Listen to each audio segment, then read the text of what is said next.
ಸಂವಿಧಾನ ಶಿಲ್ಪಿ doctor B R Ambedkar ಅವರ 135ನೇ ಜಯಂತ್ಯೋತ್ಸವವನ್ನು ಅಫಜಲ್ಪುರ ಪಟ್ಟಣದ ಪುರಸಭೆ ಕಾರ್ಯಾಲಯದಲ್ಲಿ ಭಕ್ತಿಭಾವದಿಂದ ಆಚರಿಸಲಾಯಿತು.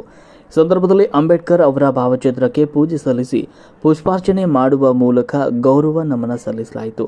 ನಂತರ ಮಾತನಾಡಿದ ಪುರಸಭೆ ಮ್ಯಾನೇಜರ್ ಜಟ್ಟೆಪ್ಪ ಜಾಮಗುಂಡ್ ಅವರು ಅಂಬೇಡ್ಕರ್ ಅವರ ಜೀವನ ಸಾಧನೆ, ಸಮಾನತೆ, ಶಿಕ್ಷಣ ಮತ್ತು ಸಾಮಾಜಿಕ ನ್ಯಾಯದ ಆದರ್ಶಗಳ ಕುರಿತು ವಿವರವಾಗಿ ಮಾತನಾಡಿದರು. ಅವರ ಚಿಂತನೆಗಳು ಇಂದಿಗೂ ಸಮಾಜಕ್ಕೆ ದಿಕ್ಕು ತೋರಿಸ್ತಾ ಇವೆ ಅಂತ ಅಭಿಪ್ರಾಯ ವ್ಯಕ್ತಪಡಿಸಿದರು. ಸಂದರ್ಭದಲ್ಲಿ ಪುರಸಭೆ ಸಿಬ್ಬಂದಿಗಳು ಹಾಗೂ ತಾಲೂಕು ಜಯಂತ್ಯೋತ್ಸವ ಸಮಿತಿ ಅಧ್ಯಕ್ಷ ಶಿವರಾಜ ಬಾದನಹಳ್ಳಿ, ಡಿಎಸ್ಎಸ್ ಸಂಚಾಲಕರಾದ ಮಹನಿಂಗ್ ಅಂಗಡಿ, ಕರ್ನಾಟಕ ರಾಜ್ಯ ಪೌರ ನೌಕರರ ಸಂಘದ ಜಿಲ್ಲಾ ಅಧ್ಯಕ್ಷ ಗುರುಲಿಂಗಪ್ಪ ಸುಲೇಕರ್, ಸಂತೋಷ್ ಚಲವಾದಿ, ಮಂಜು ಪಟಗೇರಿ ಸೇರಿದಂತೆ ಅನೇಕರು ಉಪಸ್ಥಿತರಿದ್ದರು. ಒಟ್ನಲ್ಲಿ ಅಂಬೇಡ್ಕರ್ ಜಯಂತಿ ಅಂಗವಾಗಿ ನಡೆದ ಈ ಕಾರ್ಯಕ್ರಮವು ಗೌರವಪೂರ್ಣವಾಗಿ ನೆರವೇರಿತು.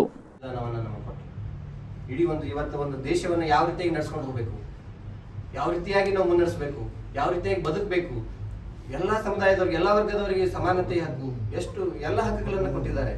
ಸೊ ಇದಕ್ಕೆಲ್ಲ ಕಾರಣೀಕರ್ತರು ಮಹಾನ್ ಚೇತನ ಡಾಕ್ಟರ್ ಬಾಬಾ ಸಾಹೇಬ್ ಅಂಬೇಡ್ಕರ್ ಅವರು.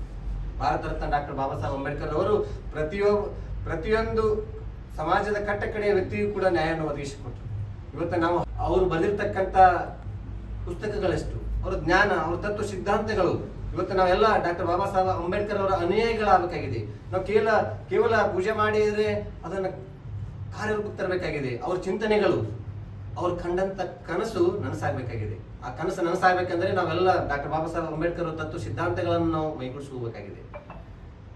ಇಷ್ಟು ಹೇಳಿ ನಾನು ಅನಿಸ್ಬೋದು.